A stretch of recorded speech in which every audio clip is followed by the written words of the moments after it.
What's up everyone, welcome back to the channel. तो guys अब हम करने वाले हैं हमारा कंप्लीट बीएसटी पार्ट ए का रिवीजन। और रिवीजन में सारे ही चैप्टर्स कवर करेंगे वन शॉट। आपको जिस भी चैप्टर में थोड़ा सा डाउट हो या जो ऐसा लगे कि वीक है, उसका डिटेल्ड लेक्चर जाके देख लेना और आपकी तैयारी हो जाएगी। डिटेल्ड लेक्चर देखने के बाद उसके पीवाईक्यू कर लेना, ऑलरेडी वो भी अपलोडेड है तो आपको हेल्प मिलेगी।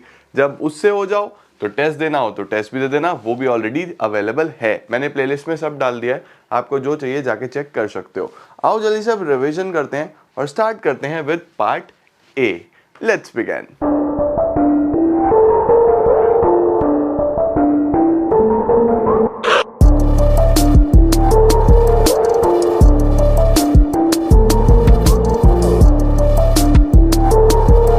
तो will start with chapter number 1, जिसमें सबसे पहले हमारे पास मैनेजमेंट की डेफिनेशन आ जाती है। Management is a process of getting things done with the aim of achieving goal effectively and efficiently. ठीक है, सबसे पहले प्रोसेस शब्द की अहमियत है। प्रोसेस क्यों है? क्योंकि मैनेजमेंट में बहुत सारे इंटर रिलेटेड और इंटरडिपेंडेंट फंक्शंस हैं जो एक मैनेजर को परफॉर्म करने पड़ते हैं। उसके बाद काम करवाना दूसरों से effectively as well as efficiently. Effectively as well as efficiently का क्या मतलब है? देखो यहाँ पे जब भी इफेक्टिवली होगा तो T स्टैंड्स फॉर टाइम, और जब भी एफिशिएंसी होगा तो C स्टैंड्स फॉर कॉस्ट। तो याद रखना, एफिशिएंसी में मिनिमम कॉस्ट आनी चाहिए और मिनिमम वेस्टेज ऑफ एफर्ट्स होना चाहिए। इफेक्टिवनेस का मतलब है कि सही समय पे काम पूरा हो जाना चाहिए। यहाँ पे टाइम की बहुत अहमियत है। तो इफेक्टिवनेस क्या है? Accomplishment of goals, end results पे फोकस करता है। इसके बाद concern with satisfaction of customers, employees, investors, emphasise on doing the right things. सही चीजें होनी चाहिए सही समय पे। और इधर कॉस्ट में क्या आता है, एफिशिएंसी में क्या होता है?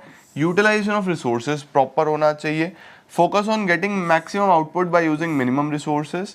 इसके बाद ये याद रखना यूनिडायमेंशनल है, इसमें सिर्फ और सिर्फ रिसोर्सेज की बात हो रही होती है। और उसके बाद it emphasis on doing things right. ये याद रखना, राइट थिंग्स होगा तो इफेक्टिवनेस, थिंग्स राइट होगा तो एफिशिएंसी। ये लाइन काफ़ी मदद करेगी एग्जाम्स में। इसके बाद जब हम आगे चलते हैं तो we have characteristics of management. Characteristics की बात करें तो गोल ओरिएंटेड प्रोसेस है। मैनेजमेंट हमेशा एक गोल के ऊपर फोकस करता है।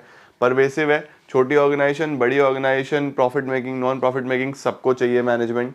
मल्टी डायमेंशनल है, 3 डायमेंशंस होते हैं जब भी आप चीज़ें मैनेज करते हो। सबसे पहले काम यानी मैनेजमेंट ऑफ वर्क, फिर जो करेगा उस काम को मैनेजमेंट ऑफ पीपल, फिर जब एक्चुअली में काम शुरू हो जाता है उस ऑपरेशन को भी मैनेज करना पड़ता है तो management of operations. Continuous process, management कभी रुकता नहीं है, मैनेजमेंट चलता रहता है चलता रहता है चलता रहता है, इट कीप्स ऑन गोइंग। इसके बाद management is a group activity, कोई एक इंडिविजुअल की एक्टिविटी नहीं है। एक ऑर्गेनाइजेशन को सक्सेसफुल बनाने में बहुत सारे लोगों का हाथ होता है, सबको मैनेज करके चलना पड़ता है। That is why management is a group activity. Dynamic function, समय के साथ चीज़ें बदलती रहती हैं तो वैसे ही मैनेजमेंट को भी बदलना पड़ता है। इंटेंजिबल फोर्स, मैनेजमेंट आपको कभी दिखता नहीं है, आप टच नहीं कर सकते हो, सिर्फ उसको फील कर सकते हो आपके रिजल्ट से, right. Then we have objectives of management. Objectives की बात करें तो 3 प्रकार के ऑब्जेक्टिव्स होते हैं, ऑर्गेनाइजेशनल, सोशल, पर्सनल। जब हम ऑर्गेनाइजेशनल की बात करते हैं तो उसके अंदर हम ऑर्गेनाइजेशन के पॉइंट ऑफ व्यू से सोच रहे होते हैं कि एक ऑर्गेनाइजेशन को क्या चाहिए। तो सबसे पहले चाहिए सर्वाइवल, कि अपने खर्चे निकाल लें, कॉस्ट कवर हो जाए। कॉस्ट कवर हो गया, फिर चाहिए प्रॉफिट, कि अब थोड़ा एक्स्ट्रा कमा लें। प्रॉफिट आ गया, फिर नीड ग्रोथ। ग्रोथ कैसे? नंबर ऑफ एम्प्लॉइज बढ़े, नंबर ऑफ बिल्डिंग्स बढ़े, नंबर ऑफ एसेट्स बढ़े, वेल्थ बढ़े, कस्टमर बढ़े, ये ग्रोथ है।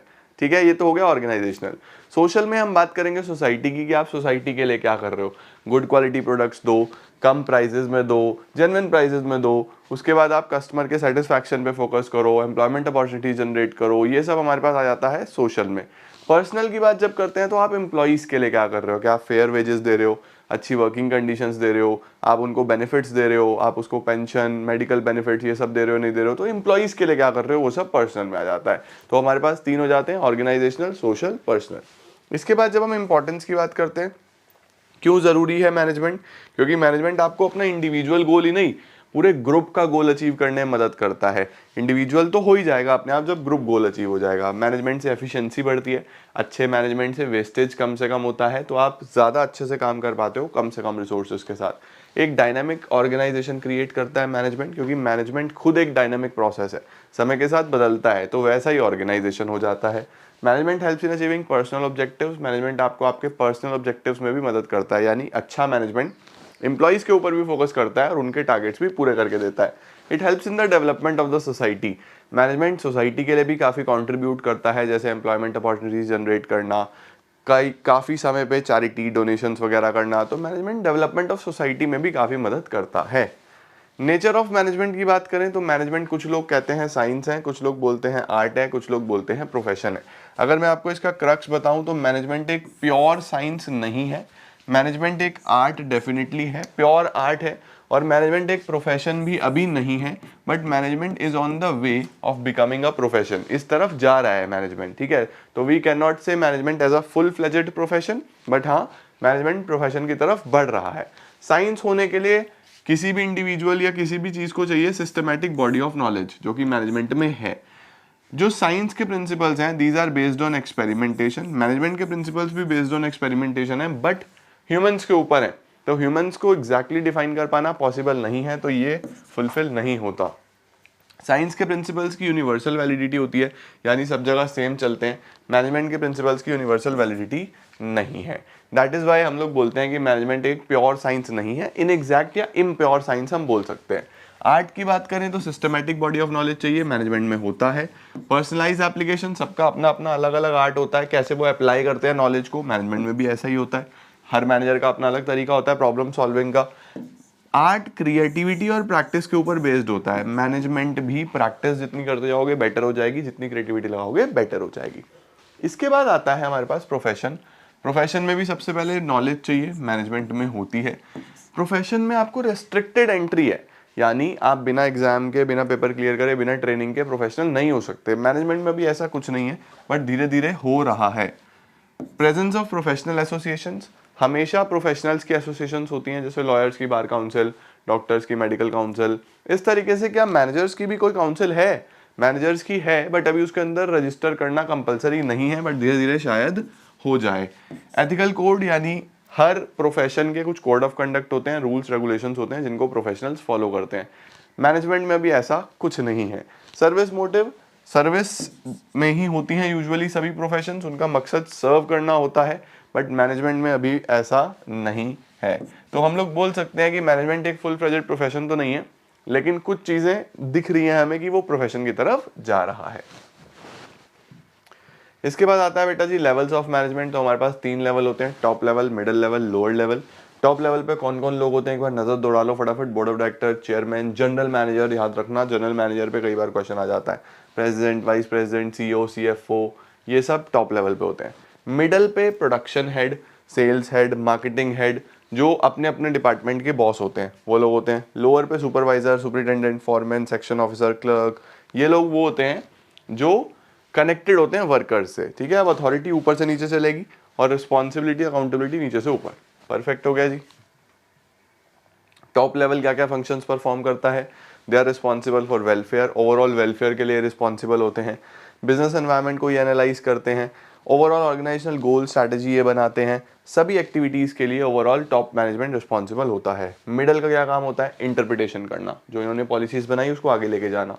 डिपार्टमेंट में नेसेसरी पर्सन है या नहीं है, स्टाफ है या नहीं है, उनका ये इनको ध्यान रखना होता है। ड्यूटीज़ को असाइन करना फर्दर लोअर लेवल को ये लोग करते हैं। मोटिवेट करना ये लोग करते हैं। कॉपरेशन बना के रखना अदर डिपार्टमेंट्स के साथ इन्हीं का काम होता है। लोअर लेवल की बात करें तो वर्कर के साथ इंटरैक्ट यही लोग करते हैं, सुपरविजन यही लोग करते हैं, क्वालिटी स्टैंडर्ड्स यही मेंटेन करते हैं। उसके बाद ये मेक श्योर करते हैं कि सेफ्टी वर्कर्स की मेंटेन्ड है या नहीं है, वर्कर के कोई भी ग्रेवेंस है, प्रॉब्लम है, तो यही लोग आगे तक पहुंचाते हैं। सही है, ये फंक्शंस होते हैं। लास्ट टॉपिक बच्चे हमारे पास इस चैप्टर में आता है कोऑर्डिनेशन। कोऑर्डिनेशन क्या है? सिंक्रोनाइजेशन, ये वर्ड याद रखना, synchronisation. Now what is synchronisation? जैसे वीडियो और ऑडियो आपको एक साथ दिखाई दे रहा है ना, तो हम बोलते हैं हाँ वेल सिंक्ड है। वैसे ही एक ऑर्गेनाइजेशन में एक्टिविटीज भी सिंक्ड होनी चाहिए, एक साथ चलनी चाहिए। तो कोऑर्डिनेशन क्या है? Coordination can be defined as synchronisation of efforts from the point of time and sequence to execute. Okay, coordination primary function होता है हर मैनेजर का। क्या क्या बेसिकली फीचर्स होते हैं कोऑर्डिनेशन के? इंटीग्रेट्स ग्रुप एफर्ट्स, सभी एफर्ट्स को एक साथ लेके चलता है।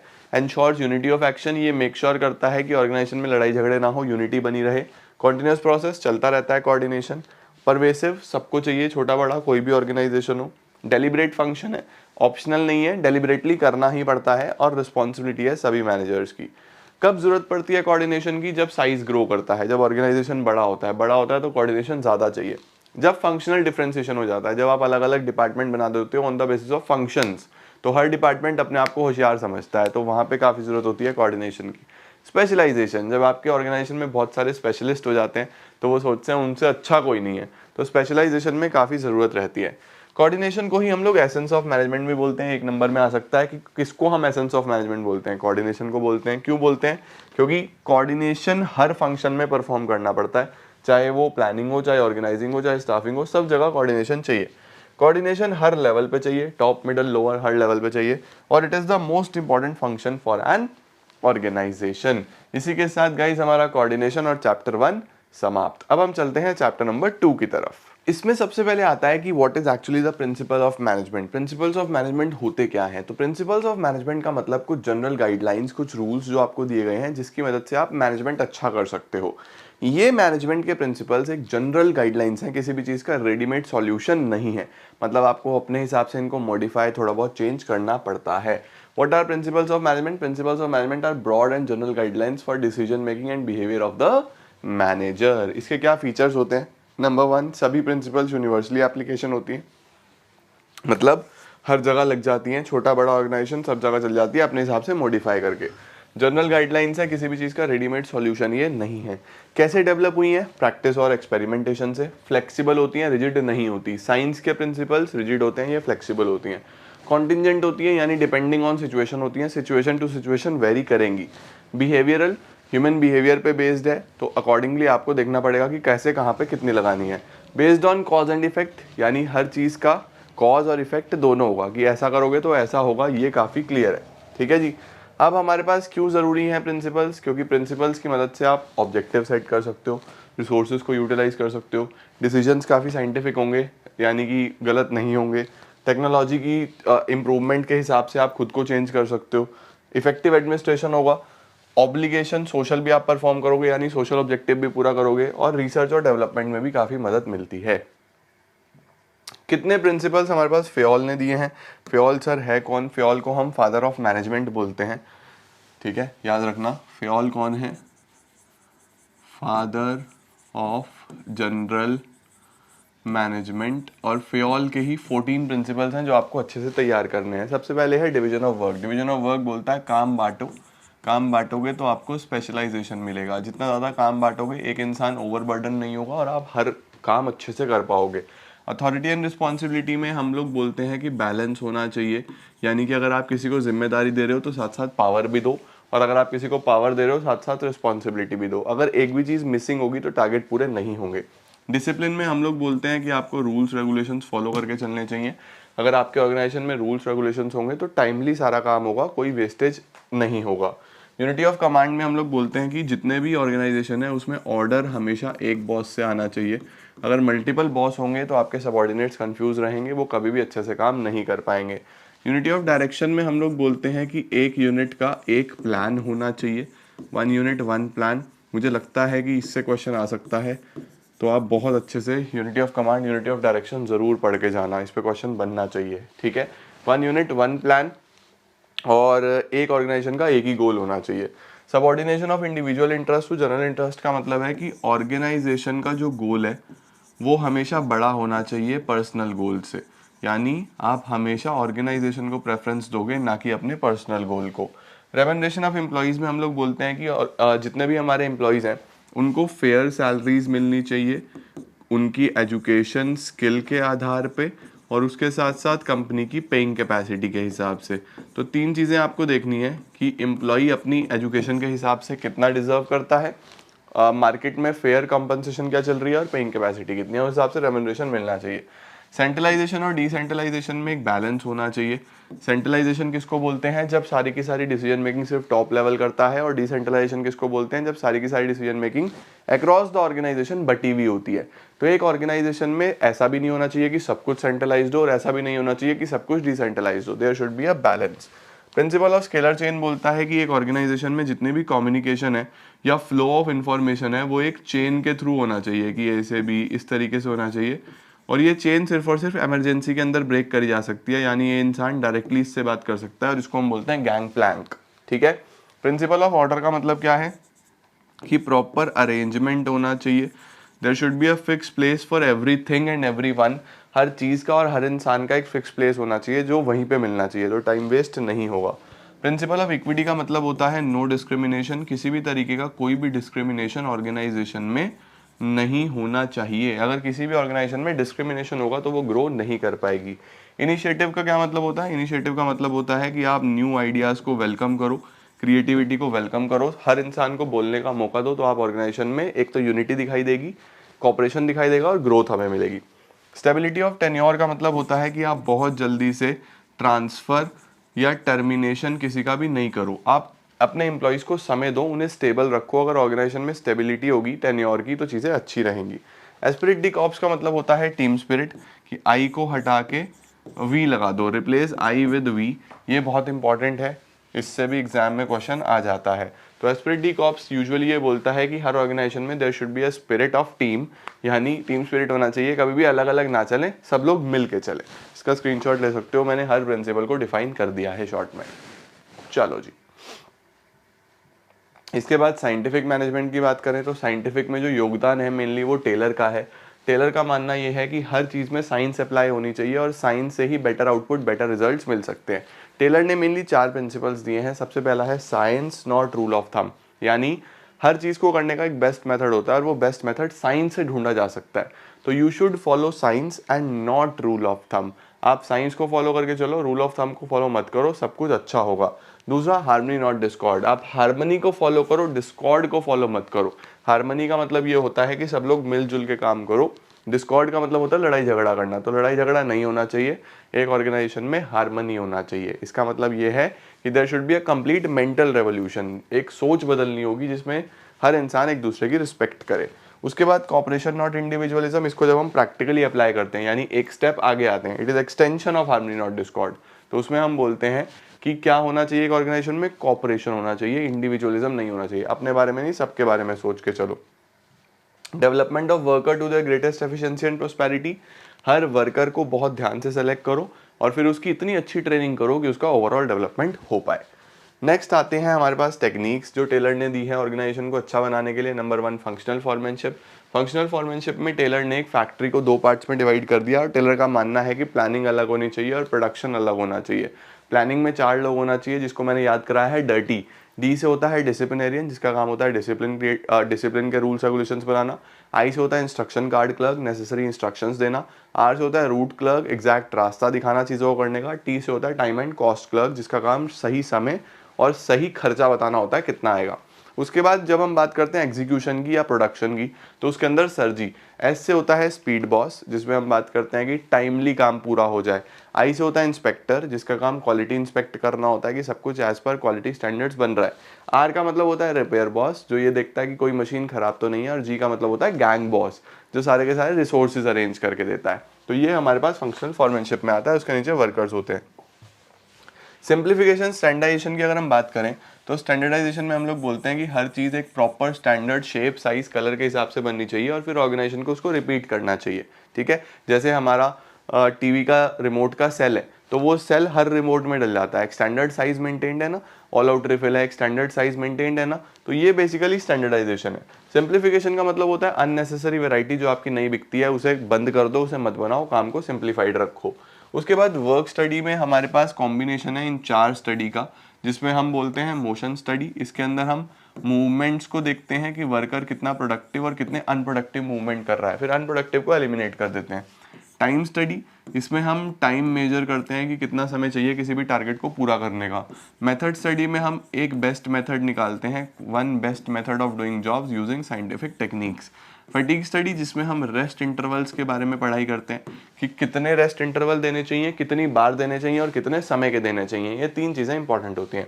डिफरेंशियल पीस वेज सिस्टम ये बोलता है कि हर वर्कर को पेमेंट करो एज पर प्रोडक्टिविटी, पे एज पर प्रोडक्टिविटी, जो ज़्यादा प्रोडक्टिव हो उसको ज़्यादा पैसा, जो कम प्रोडक्टिव हो उसको कम पैसा। मेंटल रेवोल्यूशन, माइंडसेट में चेंज लेके आना है, वर्कर्स को और मैनेजमेंट को, दोनों एक दूसरे के लिए पॉजिटिव एटीट्यूड रखें तो काम हो जाएगा। तो ये हमारे पास सारी टेक्निक्स थी जो टेलर ने हमें बताई थी। नेक्स्ट क्या होता है हमारे पास बेटा जी, अगला होता है हमारे पास फंक्शनल फॉर्मेनशिप का पूरा डायग्राम, ये मैं आपको ऑलरेडी बता चुका हूँ। इसके बाद फेयोल और टेलर में एक डिफरेंस है, इसका पूरा का पूरा स्क्रीनशॉट ले लो बहुत ध्यान से, ये आपके काम आएगा एग्जामिनेशन में, ध्यान से लिख के आना है। हेनरी फ्योल को father of modern management, Taylor को साइंटिफिक मैनेजमेंट। कॉन्सेप्ट क्या है इनका? थ्योरी ऑफ एडमिनिस्ट्रेशन, इनका है साइंटिफिक मैनेजमेंट। ये टॉप लेवल मैनेजमेंट पे फोकस करते हैं, ये लोअर लेवल, फ्लोर लेवल या शॉप लेवल पे फोकस करते हैं। इनकी जो प्रिंसिपल्स हैं वो यूनिवर्सली एप्लीकेबल हैं, ये सिर्फ स्पेशलाइज्ड ऑर्गेनाइजेशंस के लिए काम करती हैं। इन्होंने प्रिंसिपल्स पर्सनल एक्सपीरियंस से बनाई, इन्होंने ऑब्जर्वेशन एक्सपीरियंटेशन से बनाई। ये मैनेजरियल फंक्शन के लिए ओरिएंट करते हैं चीज़ों को, और ये प्रोडक्शन और इंजीनियरिंग के। इनका जो सिस्टम है वो है sharing of profit with manager, उनका है डिफरेंशियल पीस वेज सिस्टम। ये मैनेजर्स की अप्रोच बताते हैं, वो एक इंजीनियर्स की अप्रोच बताते हैं। ठीक है, अब आ रहा है हमारे पास chapter number 3, that is business environment. Business environment क्या है? The sum total of external forces. एक बिजनेस के बाहर बहुत सारी फोर्सेस होती हैं जो उसको इम्पैक्ट करती है, जैसे उसका कस्टमर, उसका सप्लायर, उसका कॉम्पिटिटर, उसका सोसाइटी, जीएसटी, इंटरेस्ट रेट, तो कितने सारे फैक्टर्स हैं। कुछ ऐसे हैं जो सिर्फ आपको इम्पैक्ट करते हैं, उनको हम स्पेसिफिक फोर्सेस बोलते हैं। आपका कस्टमर, सप्लायर, कॉम्पिटिटर, ये सिर्फ आप ही को इम्पैक्ट कर रहे हैं। कुछ ऐसे हैं जो ओवरऑल पूरे मार्केट को इम्पैक्ट करते हैं, जैसे जीएसटी, डीमोनेटाइजेशन, कोई कोर्ट का जजमेंट, कोई डिमांड में चेंज होना, ऐसी चीज़ें। ये सब होते हैं हमारे पास जनरल फोर्सेस, जिसमें कि 5 आ जाते हैं: political, economic, social, technological, legal. सब हम पढ़ने वाले हैं। अब फीचर्स की बात अगर हम करें बिजनेस एनवायरनमेंट की, तो टोटलिटी ऑफ एक्सटर्नल फोर्सेस, सभी एक्सटर्नल फोर्सेस का टोटल कर दो तो आ जाता है।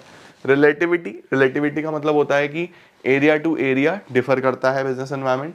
स्पेसिफिक एंड जनरल फोर्सेस, कुछ सिर्फ आपको इम्पैक्ट करती हैं, कुछ जनरली हर बिजनेस को इम्पैक्ट करती हैं। इंटर रिलेटेड, हर फोर्स एक दूसरे से इंटर रिलेटेड है। डायनामिक, समय के साथ चेंज होती रहती है। अनसर्टेन, प्रेडिक्ट कर पाना पॉसिबल नहीं है। कॉम्प्लेक्सिटी, समझना काफ़ी मुश्किल होता है। इसके बाद हम बात करते हैं बिजनेस एनवायरनमेंट को समझना क्यों इंपॉर्टेंट है। क्योंकि अगर आपने समझ लिया तो आप अपॉर्चुनिटी आइडेंटिफाई कर पाओगे और फर्स्ट मूवर एडवांटेज ले लोगे। उसके बाद आप थ्रेट्स आइडेंटिफाई कर पाओगे कि कौन आपको नुकसान पहुंचा सकता है। देन आप यूजफुल रिसोर्सेज जो शायद शॉर्ट हो एनवायरनमेंट में, वो आप जल्दी से टैप कर पाओगे। रैपिड चेंजेस, खुद को समय के साथ बदल पाओगे। Assistant in planning and policy formulation, आप प्लानिंग अच्छे से कर पाओगे और पॉलिसीज बढ़िया तरीके से फ्रेम कर पाओगे बिजनेस एनवायरनमेंट को ध्यान में रखते हुए। इसके बाद हमारे पास 5 एनवायरनमेंट है जो यहाँ से आ जाते हैं, बड़े ध्यान से पकड़ के चलना।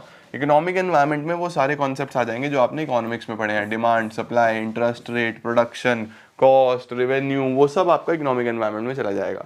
सोशल एनवायरनमेंट में आप सोसाइटी की बात करना कि सोसाइटी में क्वालिटी ऑफ लाइफ बेटर हो रही है क्या, फेस्टिवल से कितना बिजनेस पे इम्पैक्ट आ रहा है। सोशल एनवायरनमेंट में मेनली सोसाइटी की एक्टिविटीज सारी आ जाती हैं। टेक्नोलॉजिकल में टेक्नोलॉजी, पहले बच्चे ऑफलाइन पढ़ते थे, आजकल ऑनलाइन पढ़ते हैं, तो सब टेक्नोलॉजिकल एनवायरनमेंट का पार्ट आ जाता है। पॉलिटिकल में हम लोग बात करेंगे स्टेबिलिटी, पीस कितना है नेशन में, गवर्नमेंट कितनी स्टेबल है, हमारे देश का दूसरे देश के साथ कैसे रिलेशंस हैं, ये सब पॉलिटिकल में आ जाता है। लीगल में हम कोर्ट जजमेंट बोलेंगे, एडमिनिस्ट्रेशन ऑर्डर्स बोलेंगे, जितनी भी चीज़ें हमारे इस तरीके की होती हैं जो लॉ से रिलेटेड है, कोई एक्ट है, कोई चीज़ है, तो वो सब लीगल एनवायरनमेंट में आ जाता है। ठीक है, ये हमारे पास बिजनेस एनवायरनमेंट के कंपोनेंट्स होते हैं। न्यू इकोनॉमिक पॉलिसी हमें करने की जरूरत नहीं है। After this will move forward to our chapter number 4, that is planning. यहाँ से आपके शुरू हो जाते हैं सारे फंक्शंस ऑफ मैनेजमेंट। फंक्शंस की बात करें तो 5 फंक्शंस होते हैं post DC: planning, organizing, staffing, directing, controlling. ठीक है ना, planning, organizing, staffing, directing, controlling. सबसे पहले प्लानिंग क्या होता है? Planning is thinking in advance, advance में सोचना, what is to be done, when it is to be done, who will do, how to do, ये सब प्लानिंग है। It bridges the gap between where we are and where we want to go. इसके बाद क्या planning के features होते हैं? Usually इसके फीचर्स मैनेजमेंट जैसे ही हैं। ये हमारा सबसे पहला प्राइमरी मैनेजरियल फंक्शन है। ये भी गोल ओरिएंटेड होता है, गोल पे फोकस करता है। परवेसिव, हर तरीके के ऑर्गेनाइजेशन को चाहिए। कॉन्टिन्यूस, प्लानिंग कभी खत्म नहीं होती। मेंटल प्रोसेस, क्योंकि इसके अंदर इंटेलेक्ट लगता है, दिमाग लगता है, तो एक मेंटल प्रोसेस है। Futuristic, planning is all about future. Decision making, इसमें आपको अच्छी डिसीजन मेकिंग करनी पड़ती है। ठीक है, क्योंकि एक काम को करने के बहुत सारे तरीके होते हैं, इसमें आपको सेलेक्ट करना पड़ता है कौन सा चाहिए। क्यों ज़रूरी है अच्छी प्लानिंग करना? क्योंकि प्लानिंग से आपको क्या मिल जाता है? एक डायरेक्शन मिल जाता है कि आपको किस तरफ चलना है। That is why planning is important. Risk of uncertainty काफ़ी कम कर देता है प्लानिंग। प्लानिंग से आप बिल्कुल भी अनसर्टेन नहीं रहते, क्योंकि आप पहले से ही हर चीज़ सोच लेते हो कि क्या हो सकता है। ओवरलैपिंग नहीं होती, वेस्टफुल एक्टिविटीज़ नहीं होती। ओवरलैपिंग का मतलब रिपीट होना, एक चीज़ 2 बार होना, 3 बार होना। जब सब कुछ वेल प्लान्ड है तो क्यों होगा? इनोवेटिव आइडियाज़, प्लानिंग में नए नए आइडियाज़ आप लगाते हो, दिमाग लगाते हो, तो इनोवेशन आता है। डिसीजन मेकिंग आपको मदद करता है डिसीजन मेकिंग में, क्योंकि एक अच्छे प्लानिंग में आप हर चीज़ पहले से ही एज्यूम करके चलते हो। स्टैंडर्ड्स फॉर कंट्रोलिंग, इसका मतलब ये एक बेस देता है जिसकी मदद से आप कंपेयर कर पाओगे कि आपने सब कुछ ठीक करा है या नहीं करा है। Attention on objectives of the company. Planning हमेशा वही है, ऑब्जेक्टिव्स पे फोकस करता है। प्लानिंग के क्या क्या ड्रॉबैक्स हैं, सावधान इंडिया, काफ़ी इंपॉर्टेंट है ये। Number 1, leads to rigidity. Planning एक बार हो गई तो लोग उसको बदल नहीं पाते, तो काफ़ी रिजिडनेस आ जाती है, फिक्स्ड हो जाती हैं चीज़ें। It may not work in dynamic environment. Planning बदलते समय में काम नहीं करता। क्यों? क्योंकि जैसे जैसे समय बदलता है प्लानिंग नहीं बदल पाते कई बार। तीसरा, रिड्यूसेस क्रिएटिविटी। यूजुअली प्लानिंग सिर्फ टॉप मैनेजमेंट करता है, मिडल और लोअर उसको सिर्फ एग्जीक्यूट करा रहे होते हैं, तो उनकी क्रिएटिविटी कम हो जाती है। Involves huge cost. Planning usually हम एक्सपर्ट से कराते हैं, प्रोफेशनल से कराते हैं, तो काफ़ी खर्चा आता है, वो फ्री में नहीं करते। टाइम कंज्यूमिंग प्रोसेस, बहुत समय लगता है, कई बार इतने में अपॉर्चुनिटी मिस हो जाती है। Doesn't guarantee success. सब प्लान करने के बाद भी कोई गारंटी नहीं है कि जो प्लान आपके लिए पिछली बार काम कर गया था वो इस बार भी करेगा, तो planning doesn't guarantee success. Lack of accuracy. Planning बिल्कुल भी 100% एक्यूरेट नहीं होती, चीज़ें बदल जाती हैं, राइट। इसके बाद क्या आता है प्लानिंग में हमारे पास? प्लानिंग प्रोसेस, जिसको हम कैसे याद करते हैं? प्लानिंग प्रोसेस को बेटा जी हमने याद करा है एस डाइज इफ। कैसे याद करते हैं? एस डाइज इफ, याद रखना, भूल मत जाना।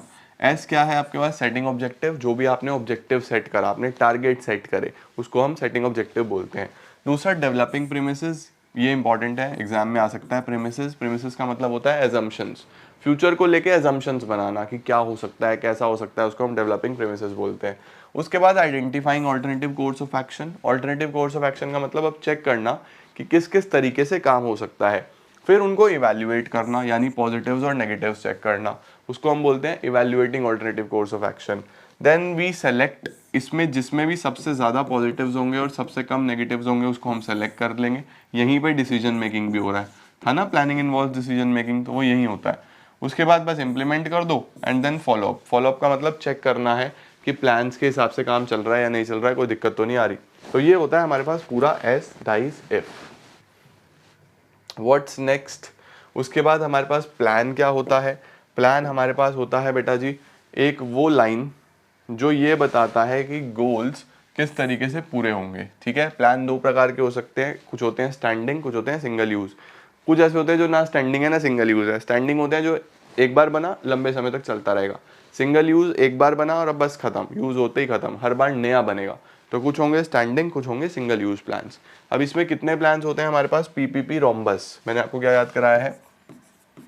PPP rhombus. सबसे पहले हम बात कर लेते हैं पॉलिसी, प्रोसीजर, प्रोग्राम।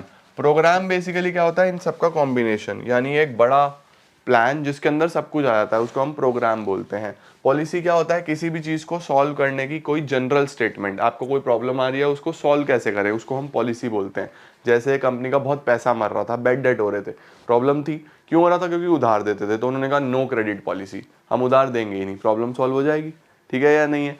एक पर्टिकुलर ऑर्गेनाइजेशन के अंदर हम लोग देख रहे थे कि लोग बहुत बार्गेन करते थे, बहुत प्रॉब्लम होती थी, तो उन्होंने पॉलिसी बना दी फिक्स प्राइस शॉप, कोई बार्गेन ही नहीं होगा। तो ये चीज़ एक उनकी पॉलिसी है, ठीक है। उसके बाद प्रोसीजर। प्रोसीजर होता है किसी भी चीज़ को लाइन टू लाइन कैसे करना है, स्टेप टू स्टेप कैसे करना है, उसको हम प्रोसीजर बोलते हैं। उसके बाद आर होता है रूल। रूल का मतलब नियम, जिसको फॉलो नहीं करोगे तो पेनल्टी, पनिशमेंट मिलेगी, उसको हम रूल बोलते हैं। ऑब्जेक्टिव यानी आपके टारगेट, आपके गोल्स, क्या आपके गोल्स हैं वो भी प्लान करने पड़ते हैं। उसके बाद मेथड। मेथड होता है काम को करने का तरीका, इसके अंदर स्टेप्स फॉलो, ऐसा नहीं है कि लाइन टू लाइन होंगे, थोड़ा आगे पीछे हो सकता है, वो मेथड है। उसके बाद स्ट्रैटेजी। स्ट्रैटेजी हम किसको बोलते हैं? स्ट्रैटेजी हम बेसिकली बोलते हैं हमारे पास किसी कॉम्पिटिटर को हराने के लिए अगर आपने कोई चीज़ अडॉप्ट करी है तो उसको स्ट्रैटेजी बोलते हैं। यानी हमेशा से आप अपने कॉम्पिटिटर से अलग कैसे दिख रहे हो, उसको आप स्ट्रैटेजी बोलते हो। बजट, ये क्वांटिटेटिव स्टेटमेंट होती है जिसमें आप नंबर्स में डिफाइन करते हो, जैसे सेल्स कितनी होनी चाहिए, रेवेन्यू कितना होना चाहिए, प्रॉफिट कितना होना चाहिए। जब भी आप नंबर्स में कोई चीज़ देख रहे हो उसको हम बजट बोलते हैं, ठीक है जी। तो ये हमारे पास टाइप्स ऑफ प्लान्स आ जाते हैं। अब हमारे पास अगला चैप्टर शुरू हो गया जिसको हम लोग बोल देते हैं ऑर्गेनाइजिंग। ऑर्गेनाइजिंग का काम क्या होता है? मेनली डिपार्टमेंट बनाना। ऑर्गेनाइजिंग का मतलब मेनली डिपार्टमेंटलाइजेशन से होता है। डिफाइनिंग एंड ग्रुपिंग, डिफाइन करना और एक ग्रुप्स बनाना, जो सिमिलर नेचर की एक्टिविटीज है उनके ग्रुप्स बनाना ही ऑर्गेनाइजिंग होता है, ठीक है। इसका प्रोसेस आ जाता है IDAE। वहाँ क्या था? एस डाइज इफ, यहाँ क्या है? IDAE। सबसे पहले तो आइडेंटिफाई करो और डिवाइड करो कि काम है क्या, आइडेंटिफिकेशन, डिवीजन ऑफ वर्क। उसके बाद डिपार्टमेंट्स बना दो, that is departmentalisation. Sir department कैसे बनते हैं? डिपार्टमेंट या फंक्शंस के आधार पे बन सकते हैं या प्रोडक्ट्स के आधार पे बन सकते हैं, वो भी आगे आएगा। उसके बाद असाइनमेंट ऑफ ड्यूटीज़ असाइन कर दो कि कौन सा डिपार्टमेंट क्या करने वाला है। एंड लास्ट में एक हायरार्की डेवलप करना। हायरार्की का मतलब सिस्टम डेवलप करना, यानी कि कौन सुपीरियर होगा और कौन सबऑर्डिनेट होगा। तो सुपीरियर सबऑर्डिनेट रिलेशन डेवलप करना, इसको हम बोलते हैं एस्टैब्लिशिंग रिपोर्टिंग रिलेशनशिप्स। इसके बाद क्या आता है? इसके बाद आता है the importance of organizing. Organizing क्यों ज़रूरी है? नंबर 1, सबसे पहले आपको स्पेशलाइजेशन के बेनिफिट्स मिलते हैं। स्पेशलाइजेशन के बेनिफिट्स का क्या मतलब है कि देखो, जब एक डिपार्टमेंट एक ही काम बार बार कर रहा होगा तो ऑब्वियसली वो उसको काम को करने में परफेक्ट हो जाएगा, तो स्पेशलाइजेशन मिलेगा। डेवलपमेंट ऑफ पर्सोनल, लोगों को काम बांटा जाता है, लोगों को काम दिया जाता है, तो उनका खुद का भी डेवलपमेंट होता है। एडाप्टेशन टू चेंज, आप खुद को समय के अनुसार चेंज करते हो, नई नई चीज़ों के हिसाब से काम करते हो, तो एडाप्टेशन एक हैबिट आ जाती है। रोल क्लैरिटी, सुपीरियर सबऑर्डिनेट कौन कौन है काफ़ी क्लियर होता है, तो ओवरलैपिंग, रिसोर्सेज का वेस्टेज नहीं होता। इफेक्टिव एडमिनिस्ट्रेशन, रूल्स रेगुलेशंस काफ़ी क्लियर होते हैं, तो एडमिनिस्ट्रेशन आसान होता है। क्लैरिटी इन वर्किंग रिलेशनशिप, कौन सुपीरियर कौन सबऑर्डिनेट ये काफ़ी क्लियर होगा, तो किसी भी तरीके का डुप्लीकेशन ओवरलैपिंग नहीं होगा। नेक्स्ट क्या आता है हमारे पास? Span of management. Span of management का मतलब होता है कितने सबऑर्डिनेट्स इफेक्टिवली मैनेज कर लेगा एक सुपीरियर। एक सुपीरियर कितने अच्छे से सबऑर्डिनेट्स को मैनेज कर रहा है, इसको हम स्पैन ऑफ मैनेजमेंट बोलते हैं। Next is organization structure. Structure किसको बोलते हैं? एक नेटवर्क को, एक फ्रेमवर्क को, जो डिफाइन करता है कि ऑर्गेनाइजेशन कैसी दिखेगी। दो तरीके का हो सकता है, फंक्शनल, डिविजनल। फंक्शनल स्ट्रक्चर होता है जब ऑर्गेनाइजेशन को बनाया जाता है on the basis of functions, यानी production department, sales department, marketing department, ऐसे फंक्शंस है ना, ये सब काम मिल रहा है, फंक्शनल। डिविजनल क्या होता है? जब ऑर्गेनाइजेशन को बनाया जाता है on the basis of product, कि कितने प्रोडक्ट हैं, यानी मेडिसिन डिपार्टमेंट अलग, कॉस्मेटिक अलग, फुटवेयर अलग, गारमेंट्स अलग। ये बेसिकली क्या हो रहा है, यहाँ पे प्रोडक्ट्स के आधार पे डिपार्टमेंट बन रहे हैं, उसको हम बोलते हैं divisional. It is based on the functions and it is formed on the basis of products. It leads to functional specialization, it leads to product specialization. Specialization तो आएगा ही, इसमें functional, इसमें product. मैनेजरियल डेवलपमेंट, ये managerial development में मदद नहीं करता क्योंकि फंक्शनल मैनेजर के पास बहुत ज़्यादा पावर्स नहीं होती। इसमें होता है क्योंकि इसमें ऑटोनॉमी मिलती है, ये इकोनॉमिकल है, डुप्लीकेशन नहीं होता, वो थोड़ा सा कॉस्टली है। ओके, इसके अंदर रिस्पॉन्सिबिलिटी फिक्स करना मुश्किल होता है क्योंकि आप ढूंढ नहीं पाते कहाँ से दिक्कत हुई है, वहाँ पे आप ढूंढ लेते हो तो रिस्पॉन्सिबिलिटी फिक्स करना आसान होता है। इसके बाद एडवांटेज डिसएडवांटेज एक बार आपको पढ़ लेने हैं, इसका स्क्रीनशॉट ले लो फटाफट से, ठीक है। नेक्स्ट आता है हमारे पास फॉर्मल और इनफॉर्मल ऑर्गेनाइजेशन। एक ऑर्गेनाइजेशन दो प्रकार का हो सकता है, फॉर्मल जिसमें काफ़ी कुछ क्लियरली डिफाइन होगा, इंटेंशनली बनाया जाएगा, ऑर्गेनाइजेशन के रूल्स यहाँ पे फॉलो होंगे, इसी को हम फॉर्मल ऑर्गेनाइजेशन बोलते हैं। इनफॉर्मल क्या होता है? इनफॉर्मल आपके खुद के बिहेवियर से, हम फ्रेंड्स बन गए, ग्रुप्स बना लिए, जो खुद ही बनाए हैं, ऑर्गेनाइजेशन ने नहीं बनाए, खुद ही बन गए हैं एक जगह काम करते करते, उसको हम इनफॉर्मल बोलते हैं। तो फॉर्मल क्या है? System of well defined jobs जिसका एक डेफिनेट अथॉरिटी, रिस्पॉन्सिबिलिटी, अकाउंटेबिलिटी है, फॉर्मल है। इनफॉर्मल क्या है? नेटवर्क ऑफ पर्सनल और सोशल रिलेशनशिप्स, समाज में जो आपने रिश्ते बना लिए, not established by formal but arising as a people associate with one other. Origin ये कंपनी की पॉलिसी से बनता है, ये बेसिकली लोगों की बातचीत से बन जाता है। ये क्या है? फॉर्मल, ये पोजीशन से डिफाइन करता है और वो क्वालिटीज से अच्छा होता है, ठीक है ना। इसमें बिहेवियर रूल्स और रेगुलेशन से चलता है, इसमें बिहेवियर का कोई पैटर्न नहीं है, अपने हिसाब से लोग बातचीत करते हैं। कम्युनिकेशन इसमें एक चेन में चलती है, उसमें कोई चेन नहीं है। इसके बाद ये रिजिड है, ये फ्लेक्सिबल है, इसमें मैनेजर्स ही लीडर्स होते हैं, उसमें ज़रूरी नहीं है, लीडर ग्रुप चूज करता है कौन होगा, ठीक है। इसके बाद एडवांटेज डिसएडवांटेज एक बार आप देख लोगे, इसमें कम्युनिकेशन स्लो होती है, उसमें फास्ट होती है, इसमें डिसीजन मेकिंग स्लो होती है, उसमें फास्ट होती है, तो इस तरीके की चीज़ें हैं, ठीक है। नेक्स्ट टॉपिक आ रहा है बच्चे हमारे पास डेलीगेशन और डिसेंट्रलाइजेशन। तो डेलीगेशन क्या होता है? ये याद रखना कि डेलीगेशन दो लोगों के बीच में एक रिलेशनशिप है, एक सुपीरियर और एक सबऑर्डिनेट, बस इसके अंदर दो ही लोग होते हैं, इसके अंदर पूरी ऑर्गेनाइजेशन नहीं होती। बस एक सुपीरियर जो है वो कई बार अगर ओवरबर्डन्ड है तो वो अपना काम इसको दे देगा, बोलेगा यार ये वाला काम प्लीज़ आप कर दो। यानी एक सुपीरियर अपने इमीडिएट सबऑर्डिनेट को जब अपना थोड़ा सा काम देता है, उसको हम क्या बोलते हैं? डेलीगेशन। डेलीगेशन क्या है?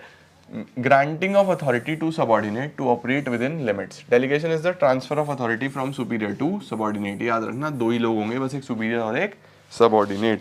इसके बाद कितने एलिमेंट्स होते हैं? वही अथॉरिटी यानी power to take decision, responsibility ये होती है जिम्मेदारी, obligation to perform the given duty, accountability being answerable, जवाबदेही, अगर कुछ गलत करोगे तो जवाब देना पड़ेगा। ये हमारे पास डेलीगेशन के 3 एलिमेंट्स हो जाते हैं। आगे चलें, तो आप लोग authority, responsibility, accountability, authority can be delegated, can not be, याद रखना। उसके बाद ये फॉर्मल पोजीशन से बनता है, ये अथॉरिटी से, और ये रिस्पॉन्सिबिलिटी से, ये डाउनवर्ड, ये अपवर्ड, ये अपवर्ड। ओके, इसके बाद डेलीगेशन के क्या इंपॉर्टेंस है। मैनेजमेंट अच्छा हो जाता है क्योंकि एक एम्प्लॉई ओवरबर्डन था, उसने अपना काम बांटा, अच्छा मैनेजमेंट होगा। जिसको काम दिया उसका डेवलपमेंट होगा, मोटिवेशन मिलेगा उसको कि यार मुझे भी इज्जत मिल रही है। ऑर्गेनाइजेशन का ग्रोथ होता है, आगे बढ़ता है, अच्छे लीडर्स मिलते हैं, कोऑर्डिनेशन बनता है, और मैनेजमेंट सिस्टम का ये पार्ट है। नेक्स्ट है सेंट्रलाइजेशन, डिसेंट्रलाइजेशन। ये हम फ्योल में भी पढ़ के आ चुके हैं। जब सारी डिसीजन मेकिंग एक ही जगह से होती है, टॉप मैनेजमेंट से होती है, उसको सेंट्रलाइजेशन बोलते हैं। जब डिसीजन मेकिंग बांट दी जाती है हर लेवल तक, देखो डेलीगेशन में सिर्फ 2 लोगों के बीच में था, सुपीरियर, सबऑर्डिनेट, लेकिन डिसेंट्रलाइजेशन में हर लेवल पे बांट दी जाएगी, यानी पूरी ऑर्गेनाइजेशन को पावर दी जाएगी अपने अपने लेवल पे, उसको हम डिसेंट्रलाइजेशन बोलते हैं। ओके, डिसेंट्रलाइजेशन के इंपॉर्टेंस काफी मिलते जुलते हैं डेलीगेशन के इंपॉर्टेंस से, क्योंकि इसमें भी काम बांटा जा रहा है। देखो उसमें भी क्या होगा, इनिशिएटिव डेवलप होगा, जिसको काम दोगे वो अच्छे से करेगा ना। नंबर 2, टैलेंट मिलेगा आपको फ्यूचर के लिए कि कौन आपका फ्यूचर में अच्छा मैनेजर हो सकता है। डिसीजन मेकिंग फटाफट होगा, ग्रोथ देखने को मिलेगी, कंट्रोल अच्छा होगा, और इनिशिएटिव और क्रिएटिविटी डेवलप होगा। नेक्स्ट चैप्टर हमारे पास शुरू हो रहा है, दैट इज स्टाफिंग। अब प्लानिंग हो गया, ऑर्गेनाइजिंग हो गया, स्टार्ट करेंगे स्टाफिंग के साथ। तीसरा फंक्शन ऑफ मैनेजमेंट, आपने पहले प्लान कर लिया सब कुछ, फिर आपने डिपार्टमेंट्स बना लिए, अब इसके अंदर आप स्टाफ की बात कर रहे हो कि कौन लोग चाहिए, कहाँ पे चाहिए, क्या क्वालिफिकेशन होनी चाहिए। तो क्या है staffing? It is described as a function of filling and keeping filled. याद रखना, फिलिंग, लोगों को भरना है और फिर भर के रखना है। ऐसा नहीं है एक बार लोग ले आए 3 दिन बाद भाग गए छोड़ के, तो पोजीशन बनी रहनी चाहिए। स्टाफिंग आता है finding the right person for the right job, having right qualification, doing right work at the right time. क्यों स्टाफिंग जरूरी है, क्यों ये ध्यान से करना इंपॉर्टेंट है, क्यों लोगों को सही से सेलेक्ट करना जरूरी है, ताकि आप कॉम्पिटेंट पर्सन ही लाओ। कॉम्पिटेंट का मतलब क्या होता है, जो जिस पर्टिकुलर जॉब के लिए बना है उसी को लेके आना। Number 2, placing the right person at the right job. सही इंसान को सही जगह पे रखना ग्रोथ के लिए काफी जरूरी होता है। जितने अच्छे इंप्लॉइज होंगे उतना जल्दी ऑर्गेनाइजेशन ग्रो करेगा। ऑप्टिमम रिसोर्सेज का यूटिलाइजेशन हो पाएगा, यानी जितने भी रिसोर्सेज हैं उनको अच्छे से यूटिलाइज होगा, क्योंकि जो स्किल्ड लेबर होती है, जो स्किल्ड लोग होते हैं वो ज़्यादा बेटर काम करते हैं एज कम्पेयर टू अनस्किल्ड, सीधी सी बात है। हेल्प्स इन कम्पीटिंग, आपको कंपटीशन करने में मदद करेगा। आपके पास अगर अच्छा वर्क फोर्स है, यानी अच्छे लोग हैं, तो आप कॉम्पिटिटर को वैसे ही हरा दोगे। इम्प्रूव्स जॉब सेटिस्फैक्शन, आपको जॉब सेटिस्फैक्शन में काफ़ी हेल्प मिलेगी, मोरल बूस्ट होगा आपका। ठीक है, नेक्स्ट आता है हमारे पास प्रोसेस ऑफ स्टाफिंग। तो प्रोसेस ऑफ स्टाफिंग जो स्टार्ट होता है उसमें क्या हमारे पास मेमोरी टेक्निक है। देखो प्लानिंग में क्या था, प्लानिंग में था एस डाइज इफ। मैं जब भी प्रोसेस कराता हूँ ना तो सारे रिवाइज कराता रहता हूँ पिछले। IDAE था ऑर्गेनाइजेशन, ऑर्गेनाइजिंग। इसमें है engineer, SP, TPPC। Engineer, SP, TPPC। तो सबसे पहले ER, SP, engineer, SP, TPPC। ठीक है, परफेक्ट हो गया, क्लियर हो गया। अच्छा जी, आओ अब चेक करते हैं। सबसे पहले ई क्या है, estimating the man power requirement. Estimating man power requirement का क्या मतलब होता है, देखो कितने लोगों की जरूरत है। इसके लिए हमें क्या करना पड़ता है, इसके लिए हमें करना पड़ता है वर्क लोड एनालिसिस, यानी रिक्वायर्ड कितने हैं, वर्क फोर्स एनालिसिस, अभी कितने काम कर रहे हैं, फिर दोनों को कंपेयर कर दो। Number 2, recruitment. रिक्रूटमेंट एक पॉजिटिव प्रोसेस है जिसके अंदर आप ज़्यादा से ज़्यादा लोगों को मोटिवेट करते हो to apply for your job, to apply for your work. जितने ज़्यादा लोग अप्लाई करेंगे उतनी प्रोबेबिलिटी है अच्छा कैंडिडेट मिलेगा। देन वी हैव सिलेक्शन, फिर आपको सेलेक्ट करना है। ये एक नेगेटिव प्रोसेस है, एक नंबर में आ सकता है कौन सा पॉजिटिव कौन सा नेगेटिव। सिलेक्शन एक नेगेटिव प्रोसेस है जिसमें आप बहुत सारे कैंडिडेट्स में से अपने काम के कैंडिडेट्स को सेलेक्ट करते हो, बाकी को रिजेक्ट कर देते हो। उसके बाद we have placement and orientation. इसको ऐसे ही करेंगे, placement and orientation. Placement and orientation का मतलब अब जो आपने सेलेक्ट करा है उसको जॉब पे प्लेस करना और उसका ओरिएंटेशन कराना। ओरिएंटेशन का मतलब जान पहचान कराना लोगों के साथ। उसके बाद उसकी ट्रेनिंग करनी पड़ती है, डेवलपमेंट का ध्यान रखना पड़ता है। Then we have performance appraisal, क्योंकि TPPC है ना तो उसको क्या बोलते हैं, परफॉर्मेंस अप्रेजल। उसके बाद प्रमोशन और उसके बाद कंपनसेशन। तो ट्रेनिंग एंड डेवलपमेंट हो गया, फिर प्रमोशन होना चाहिए, परफॉर्मेंस अप्रेजल हो पहले। तो अप्रेजल का मतलब कि चेक करो कि ठीक से काम हो रहा है या नहीं हो रहा है। उसके बाद प्रमोशन एंड देन कंपनसेशन, यानी उसके वेजेस वगैरह तय करो कितना पैसा देना है कितना नहीं देना। तो ये था हमारे पास स्टाफिंग प्रोसेस, जिसमें ER, SP, TPPC याद रखना। क्या क्या कंपोनेंट्स होते हैं स्टाफिंग के। रिक्रूटमेंट मैंने ऑलरेडी बता दिया आपको। रिक्रूटमेंट का मतलब ज़्यादा से ज़्यादा लोगों को मोटिवेट करना ताकि वो आपकी जॉब के लिए अप्लाई करें। सिलेक्शन, जो भी बेस्ट कैंडिडेट है उसको सेलेक्ट करना। ट्रेनिंग एंड डेवलपमेंट, ट्रेनिंग एक स्किल का होता है, डेवलपमेंट ओवरऑल होता है। अगर आप किसी इंडिविजुअल को कोई एक स्किल सिखा रहे हो तो आप उसकी ट्रेनिंग कर रहे हो, और ओवरऑल वो डेवलप हो रहा है तो दैट इज डेवलपमेंट। ठीक है। रिक्रूटमेंट के कितने सोर्सेज हैं? रिक्रूटमेंट के मेनली दो सोर्सेज होते हैं, इंटरनल, एक्सटर्नल। इंटरनल क्या होता है? जब आप ऑर्गेनाइजेशन के अंदर से एम्प्लॉय को ढूंढते हो उसको हम बोलते हैं इंटरनल। जब बाहर से लाते हो तो उसको बोलते हैं एक्सटर्नल। इंटरनल में दो होते हैं, प्रमोशन, प्रमोशन होता है जब आप नीचे से ऊपर किसी भी एम्प्लॉय को प्रमोट कर दो, ये वर्टिकल माने जाता है। ट्रांसफर हॉरिजॉन्टल होता है जब लेवल सेम रहता है, पे सेम रहता है, बस एक जगह से उठा के दूसरे डिपार्टमेंट में डाल दिया जाता है, उसको हम क्या बोलते हैं? ट्रांसफर। ये इंटरनल होते हैं, ये याद रखना, ऑर्गेनाइजेशन के अंदर से ही। इसके बाद आता है एक्सटर्नल सोर्सेज। एक्सटर्नल में हमारे पास बहुत सारे सोर्सेज हैं। कौन कौन से एक्सटर्नल सोर्सेज हैं हमारे पास रिक्रूटमेंट के? सबसे पहला और जो बहुत पॉपुलर है वो है कैंपस रिक्रूटमेंट। कैंपस होता है कॉलेज कैंपस से बच्चों को लेना। बड़ी बड़ी कंपनीज कॉलेजेस में जाती हैं, कैंपस से बच्चों की जॉब्स लगती हैं, उसको हम बोलते हैं कैंपस रिक्रूटमेंट। इसके बाद we have direct recruitment. Direct recruitment क्या होता है? ये हमारे पास गेट पे बोर्ड लग जाता है, गेट पे, फैक्ट्री गेट पे, ऑफिस के गेट पे लगा होता है कि आप डायरेक्टली इंटरव्यू के लिए आ सकते हो, तो उसको हम बोलते हैं डायरेक्ट रिक्रूटमेंट। अगर आपके पास पहले से ही कोई लिस्ट है जिसके अंदर आपके ऑलरेडी सेलेक्टेड कैंडिडेट्स हैं और आप उसी में से सेलेक्ट कर लेते हो, तो उसको हम बोलते हैं कैजुअल कॉलर्स। ठीक है। उसके बाद आप एडवर्टीजमेंट कर सकते हो दो तरीके से। एक तरीके से कर सकते हो अलग अलग सोशल मीडिया पे कि हमें लोगों की ज़रूरत है, बाहर से आ जाओ, एडवर्टीजमेंट। अगर टीवी पे कर रहे हो तो एडवर्टीजमेंट ऑन टीवी। अगर आप सिर्फ और सिर्फ इंटरनेट के थ्रू, जैसे बहुत सारी वेबसाइट्स हैं, jobstreet.com, naukri.com, बहुत सारी वेबसाइट्स हैं, तो वो web publishing, world wide web, www. है ना। उसके बाद लेबर कॉन्ट्रैक्टर क्या होता है? जब आप किसी एक इंडिविजुअल को कॉन्ट्रैक्ट बेसिस पे बोलते हो कि भैया मुझे इतने लेबर की जरूरत है, आप मुझे ला के दे दो किसी भी काम के लिए। आजकल बहुत सारी कंपनीज हैं जो ये काम करती हैं, आपको कुछ नहीं करना, बस उनको एक अपनी रिक्वायरमेंट बतानी है, वो आपको सारा का सारा सिलेक्शन प्रॉपर करके देंगी और आपको बोलेंगी ये लो, ये एम्प्लॉइज आपके लिए सुटेबल है। ठीक है। रिकमेंडेशन ऑफ पास्ट एम्प्लॉइज या present employees. Recommendation of present employees में होता है कि जो आपके लिए अभी ऑलरेडी काम कर रहे हैं, आप उनसे रिकमेंडेशन ले लेते हो कि भैया बताओ हमें कुछ लोगों की ज़रूरत है, आपकी कोई रिकमेंडेशन है, जान पहचान है। Employment exchange basically government exchanges हैं जिसके अंदर गवर्नमेंट के द्वारा चलाए गए एक्सचेंज मदद करते हैं दो लोगों को मिलाने में। एक इंसान कौन है? जिसको लोगों की ज़रूरत है, और एक कौन है? जिसको जॉब की ज़रूरत है। दोनों को मिला दिया। अगर प्राइवेट इंडिविजुअल ये काम कर रहे हैं उसको प्लेसमेंट एजेंसीज बोलते हैं। तो हमारे पास बहुत सारे सोर्सेज हैं, एक्सटर्नल सोर्सेज, जिसमें आप इजीली स्टाफिंग कर सकते हो। ठीक है। इसके बाद हमारे पास क्या आता है? सिलेक्शन प्रोसेस, कि आपको अगर सेलेक्ट करना है किसी एम्प्लॉय को तो क्या प्रोसेस चलेगा। सबसे पहले आपको प्रिलिमिनरी स्क्रीनिंग करनी पड़ेगी, यानी सबसे पहले आप अपनी बेसिक रिक्वायरमेंट चेक करोगे कि भैया क्या क्वालिफिकेशन होनी चाहिए, किस तरीके का इंसान होना चाहिए, preliminary screening. Then you have selection test.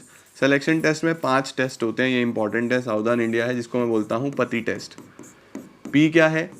Personality. ठीक है। पर्सनालिटी में हम लोग बेसिकली ओवरऑल पर्सनालिटी चेक करते हैं किसी भी इंडिविजुअल की। Then we have aptitude. Aptitude क्या होता है? पोटेंशियल, कि आप कितने अच्छे से कोई नई स्किल सीख पाओगे। ट्रेड, आपके पास एग्जिस्टिंग स्किल्स कौन सी हैं। इंटेलिजेंस, जिसमें आप IQ चेक करते हो। और इंटरेस्ट, कि आपका इंटरेस्ट किस फील्ड में है, उधर ही आपको जॉब देंगे। तो 5 चीज़ें हमारे पास टेस्ट में आती हैं जो आपको पता होनी चाहिए। टेस्ट के बाद इंटरव्यू होता है। इंटरव्यू में क्या होता है? ओरल डिस्कशन होता है, कॉन्फिडेंस चेक करना, बॉडी लैंग्वेज चेक करना, ये इंटरव्यू का काम होता है। फिर रेफरेंस और बैकग्राउंड चेक करा जाता है कि एम्प्लॉय का बैकग्राउंड क्या है, पिछली वाली ऑर्गेनाइजेशन से क्यों छोड़ा, भाग के तो नहीं आया, चोरी तो नहीं करी, रेफरेंस चेक करना। देन सिलेक्शन डिसीजन, जो सब कुछ सब में फिट बैठता है उसका सिलेक्शन करा जाता है। सिलेक्शन के बाद फिर उसका मेडिकल होता है कि फिजिकली भी फिट है या नहीं है, कहीं पता चले फिट ही ना हो, 3 दिन बाद बीमार हो जाए। फिर उसको ऑफर दिया जाता है कि ठीक है यू आर फिट और आप हर चीज़ के लिए परफेक्ट हो, अब आपको हम इतना इतना पैसा ऑफर करेंगे, ये चीज़ें ऑफर करेंगे। एक एम्प्लॉय जो ऑफर को एक्सेप्ट करेगा फिर उसको एक फाइनल कॉन्ट्रैक्ट दिया जाएगा जिसको हम बोलते हैं कॉन्ट्रैक्ट ऑफ एम्प्लॉयमेंट, यानी ऑफर आने के बाद आपकी इच्छा है कि आपको एक्सेप्ट करना है या नहीं करना है। नेक्स्ट क्या आता है हमारे पास? ट्रेनिंग के क्या बेनिफिट्स होते हैं और ट्रेनिंग कितने प्रकार की होती है। तो देखो ट्रेनिंग होता क्या है, किसी भी एम्प्लॉय को जब कोई नई चीज़ सिखाई जाती है उसको हम ट्रेनिंग बोलते हैं। अब ट्रेनिंग के ऑर्गेनाइजेशन को क्या फ़ायदे हैं? लर्निंग टाइम कम हो जाता है, परफॉर्मेंस अच्छी हो जाती है, एटीट्यूड बिल्ड हो जाता है और मैन पावर अच्छे से मैनेज हो जाता है। और एम्प्लॉय जिसको ट्रेनिंग दी जा रही है उसको क्या क्या फ़ायदा है? एक तो अच्छा करियर, ज़्यादा पैसा कमाएगा, एक्सीडेंट कम होंगे और मोराल उसका काफ़ी बूस्टेड रहेगा। उसके बाद ट्रेनिंग कितने प्रकार की होती है? 2, ऑन द जॉब और of the job. On the job कौन सी होती है? लर्निंग वाइल डूइंग, करते करते सीख जाओ। ऑफ द जॉब कौन सी होती है? पहले सीखो फिर काम मिलेगा। ऑन द जॉब में काफ़ी पॉपुलर है हमारे पास सबसे पहले अप्रेंटिसशिप प्रोग्राम, जिसके अंदर हम लोग देखते हैं इलेक्ट्रीशियन, कारपेंटर, इनके साथ छोटे छोटे चिंटू घूम रहे होते हैं और वो चिंटू क्या कर रहे होते हैं, बस उसको ऑब्जर्व कर रहे होते हैं अपने बॉस को कि वो कैसे काम कर रहा है, क्या कर रहा है, किस तरीके से कर रहा है। ऑब्जर्व करते करते वो सारा काम सीख जाते हैं, उसको हम अप्रेंटिसशिप बोलते हैं। इंटर्नशिप, जिसके अंदर कॉलेज से बच्चे जाते हैं और अलग अलग कंपनीज के लिए काम करते हैं, वहाँ का कल्चर देखते हैं, पैटर्न देखते हैं, चीज़ें सीख जाते हैं। इंडक्शन ओरिएंटेशन, लोगों की जान पहचान कराना, अच्छे से उनको फैमिलियर कराना ऑर्गेनाइजेशन के रूल्स पॉलिसीज के साथ, इसको इंडक्शन ओरिएंटेशन बोलते हैं। और ऑफ द जॉब में एक ही आपके सिलेबस में है जिसको हम बोलते हैं वेस्टिब्यूल स्कूल। वेस्टिब्यूल स्कूल में क्या होता है, एक सिमिलर एनवायरनमेंट बनाया जाता है, एक डेमो मशीन पे आपको प्रैक्टिस कराई जाती है और फिर जब आप उस मशीन में परफेक्ट हो जाते हो तो फिर आपको एक्चुअल प्लेस पे ले जाके एक्चुअल काम दिया जाता है, इसको बोलते हैं ऑफ द जॉब ट्रेनिंग। और ट्रेनिंग खत्म होने के साथ साथ हमारा स्टाफिंग भी हो जाता है समाप्त। अब हम चलते हैं डायरेक्टिंग की तरफ। Sir what is directing? Directing में 4 चीज़ें आती हैं जहाँ पे एक लीडर, एक बॉस, एक मैनेजर डायरेक्ट करेगा, काम बताएगा, अब शुरू करो भाई, प्लानिंग होगी, डिपार्टमेंट्स बन गए, लोग आ गए, अब लोगों से काम शुरू कराओ, तो यहाँ से एक्चुअल एक्शन शुरू होता है। अभी तक चीज़ें बस चल रही थी, अब एक्शन असली यहाँ से शुरू होगा। क्या है डायरेक्टिंग? इंस्ट्रक्ट करना, गाइड करना, इंस्पायर करना, कोचिंग देना, लीड करना, मोटिवेट करना एम्प्लॉइज को कि वो परफेक्टली काम कर पाए। क्या फीचर्स है? इनिशिएट एक्शन, यहाँ से काम शुरू होता है, कॉन्टिन्यूस है, लगभग सारे फंक्शंस कॉन्टिन्यूस हैं, हर लेवल पे चलता है, टॉप मिडल लोअर सबको चाहिए, टॉप से बॉटम चलता है, ऊपर वाला नीचे वाले को तो बताएगा, और परफॉर्मेंस ओरिएंटेड है, परफॉर्मेंस पे फोकस रहती है। क्यों ज़रूरी है डायरेक्टिंग? काम शुरू कराने के लिए, एम्प्लॉइज़ के एफर्ट्स को एक साथ लेके चलने के लिए, एम्प्लॉइज़ को गाइड करने के लिए, इंट्रोडक्शन ऑफ नीडेड चेंजेस, समय के हिसाब से बदलाव लाने के लिए, और उसके बाद स्टेबिलिटी और बैलेंस लाने के लिए। कितने एलिमेंट्स हैं डायरेक्टिंग में? 4 एलिमेंट्स हैं, supervision, motivation, leadership, communication. Supervision की बात करेंगे तो सिर्फ मीनिंग पता होना चाहिए। सुपरविजन का मतलब जब आपको कोई ऊपर से सुपरवाइज कर रहा है, कोई लीडर, कोई मैनेजर, कोई डायरेक्टर आपको ऊपर से बैठ के देख रहा है कि आप ठीक से काम कर रहे हो या नहीं कर रहे हो, इसको हम सुपरविजन बोलते हैं। उसके बाद वी हैव मोटिवेशन। मोटिवेशन क्या होता है? एक ऐसा प्रोसेस जिसमें आप किसी को फोर्सफुली नहीं, आप किसी को इस तरीके से उसके बिहेवियर को चेंज करते हो कि उसको इंटरनली एक पुश मिले और वो किसी भी काम को करने के लिए डायरेक्शन मिल जाए, उसको हम मोटिवेशन बोलते हैं। It is a process of stimulating people to action to accomplish desired goals. क्या कैरेक्टरिस्टिक्स है मोटिवेशन के? मोटिवेशन एक इंटरनल फीलिंग है, यानी इंटरनली आता है, बाहर से नहीं खरीद सकते। मोटिवेशन एक गोल डायरेक्टेड बिहेवियर प्रोड्यूस करता है कि जो आपका गोल है उसी की तरफ आप जाओगे। मोटिवेशन पॉजिटिव भी हो सकता है, नेगेटिव भी हो सकता है, यानी काम दोनों तरीके से हो जाएगा, प्यार से भी, डंडे से भी। कुछ लोग प्यार से काम करा लेते हैं, कुछ डरा के काम करा लेते हैं, तो मोटिवेशन दोनों हो सकते हैं। कॉम्प्लेक्स प्रोसेस है, समझना आसान नहीं है, और ये कॉन्टिन्यूस प्रोसेस है। कॉन्टिन्यूस मतलब चलता रहता है, मोटिवेशन भी खत्म नहीं होगा, आपको बार बार मोटिवेशन की जरूरत पड़ेगी। अब मोटिवेशन के ऊपर एक बहुत इंडिविजुअल इंपॉर्टेंट थ्योरी है जिसको हम बोलते हैं मैस्लो की थ्योरी। मैस्लो की थ्योरी अब्राहम मैस्लो ने दी है। इन्होंने बोला कि कोई भी इंसान मोटिवेटेड होगा 5 चीज़ों को लेके, यानी हर इंसान की 5 नीड्स हैं जिसको लेके वो मोटिवेट होगा। एक बार वो नीड पूरी हो गई तो फिर वो दोबारा मोटिवेट नहीं होगा। कौन कौन से ऑर्डर में चलती हैं ये नीड्स? देखो, people behaviour based on their needs. उसके बाद पीपल की नीड्स एक ऑर्डर में होती हैं, हायरार्किकल ऑर्डर में। उसके बाद एक सेटिस्फाइड नीड लोगों को मोटिवेट नहीं करती। नेक्स्ट इज, जो एक इंसान है वो अगली नीड पे चला जाता है। सबसे पहली नीड कौन सी होती है? उसकी बेसिक नीड्स, जिसको हम सबसे नीचे रखते हैं। डायग्राम बना के आना है एग्जाम में। बेसिक नीड्स, रोटी कपड़ा मकान। जब एक बार वो हो जाएगा फिर उसको चाहिए सेफ्टी सिक्योरिटी। सेफ्टी सिक्योरिटी किस तरीके की? जैसे उसको एक पेंशन प्लान चाहिए, या फिर उसको जॉब सिक्योरिटी चाहिए कि उसको जॉब से ना निकाला जाए, उसको स्टेबल इनकम चाहिए, ये है सेफ्टी एंड सिक्योरिटी। ये हो गया। फिर उसको एफिलिएशन, फ्रेंडशिप चाहिए, अच्छे रिलेशनशिप्स चाहिए। तो ये बेसिकली क्या होता है? एफिलिएशन नीड्स इंसान की। अब एफिलिएशन नीड्स जब हो जाती है फिर वो ढूंढता है स्टेटस, इज्जत, सोसाइटी में उसका नाम है या नहीं है, यानी स्टेटस, जॉब टाइटल, ये एस्टीम है। लास्ट होता है सेल्फ एक्चुअलाइजेशन, जिसमें हम बात करते हैं self fulfilment, achievement of goals, जिसमें उसको लगता है कि हाँ ठीक है, मैं किस पर्पस के लिए मेरी लाइफ में आया था वो हो गया। सेल्फ अचीवमेंट, सेल्फ फुलफिलमेंट, ये हमारे पास सेल्फ एक्चुअलाइजेशन होता है। तो 5 चीज़ें आपको याद रखनी है। उसके बाद मोटिवेट करने के लिए इंसेंटिव्स दिए जाते हैं। इंसेंटिव्स का मतलब बेनिफिट्स होते हैं जो लेबर को, आपके एम्प्लॉइज़ को आप देते हो ताकि वो मोटिवेटेड रहें। 2 प्रकार के इंसेंटिव्स होते हैं, कुछ पैसे की टर्म्स में, कुछ पैसे की टर्म्स में नहीं होते। पैसे की टर्म्स में तो मॉनिटरी या फाइनेंशियल, पैसे की टर्म्स में नहीं है तो नॉन फाइनेंशियल या नॉन मॉनिटरी। अब देखो पैसे की टर्म्स में क्या क्या होता है। जब आपने पे बढ़ा दी, सैलरी दे दी, पैसा दे दिया एक्स्ट्रा, वो पे में आ जाएगा। प्रोडक्टिविटी लिंक्ड इंसेंटिव्स, यानी आपने उसकी प्रोडक्टिविटी के साथ पैसा जोड़ दिया, जितना ज़्यादा काम करोगे उतना ज़्यादा पैसा मिलेगा। बोनस, दिवाली पे, होली पे, न्यू ईयर पे, क्रिसमस पे, ईद पे, फेस्टिवल्स पे बोनस दे रहे हो। प्रॉफिट शेयरिंग, आपने बोला कि भैया 50,000 तक हम कमाते हैं, अगर इससे ऊपर जितना भी कमाएंगे प्रॉफिट बांटेंगे, प्रॉफिट शेयरिंग। आपने शेयर्स दे दिए, वेरी इंपॉर्टेंट, एग्जाम में आ सकता है ये। को पार्टनरशिप, को ऑप्शन, ईसॉप, इसको क्या बोलते हैं, शेयर्स दे देना। जब आपने अपने एम्प्लॉइज को अपनी कंपनी के शेयर्स दे दिए, बहुत कंपनीज करती हैं। रिटायरमेंट बेनिफिट, रिटायर होने के बाद आपको पेंशन मिलेगी, पैसा मिलेगा, retirement benefits. Perquisites, additional benefits, घर दे दिया, गाड़ी दे दी, परक्विजिट्स में आ जाता है, ठीक है। नॉन मॉनेटरी कौन से होते हैं, नॉन फाइनेंशियल कौन से होते हैं, जिनके पास ऑलरेडी पैसा है, टॉप लेवल के लिए होते हैं ये यूजुअली। उनको पैसे से मोटिवेशन मिलती नहीं है, उनको क्या चाहिए भैया, स्टेटस चाहिए, इज्जत चाहिए समाज में। उसके बाद क्लाइमेट अच्छा चाहिए, जहाँ पे वो काम कर रहे हैं वो क्लाइमेट अच्छा होना चाहिए, है ना। आप लोगों को बोलोगे हम पैसा दे देंगे, वो कहेगा ना भाई मुझे जहाँ बुला रहे हो 5 स्टार होटल में टिकट कर देना। क्लाइमेट बढ़िया चाहिए, है ना। Career advancement opportunities, career advancement, career develop होना चाहिए। जॉब एनरिचमेंट, चैलेंजिंग टास्क मिलने चाहिए, मुझे जो अच्छा लगता है वही काम मिलना चाहिए। रिकॉग्निशन, इज्जत होनी चाहिए। जॉब सिक्योरिटी, मेरी जॉब स्टेबल है, भगाया नहीं जा रहा मुझे। मैनेजमेंट में पार्टिसिपेशन, डिसीजन मेकिंग में पार्टिसिपेशन। और ऑटोनॉमी, ऑटोनॉमी का मतलब पावर्स मिलना। तो ये देखो, इसमें किसी में भी पैसा नहीं मिल रहा, लेकिन ये भी मोटिवेट करते हैं आपको एक ऑर्गेनाइजेशन में काम करने के लिए। इसके बाद क्या आता है हमारे पास, कम्युनिकेशन। कम्युनिकेशन क्या होता है, बातचीत जो हम करते हैं। जब एक इंसान दूसरे से कोई आइडिया, मैसेज, कुछ भी शेयर करता है तो उसको हम कम्युनिकेशन बोलते हैं। Communication is the process of passing information and understanding from one person to another. कितने एलिमेंट्स हैं हमारे पास, शुरुआत होती है सेंडर से। सेंडर एक मैसेज भेजता है जो उसके दिमाग में होता है। मैसेज को पहले एनकोड करना पड़ता है, यानी उसको कन्वर्ट करना पड़ता है इस लैंग्वेज में कि मैं बता पाऊँ, एनकोडिंग। फिर जिस मीडिया से आता है वो मीडिया, देन डीकोड होगा, सामने वाला समझ पाए, रिसीवर को पहुंच जाएगा, एंड लास्ट में फीडबैक आएगा। अगर कम्युनिकेशन ठीक से नहीं हो पा रही है, बीच में एक बैरियर है, उसको हम बोलते हैं नॉइस, ठीक है।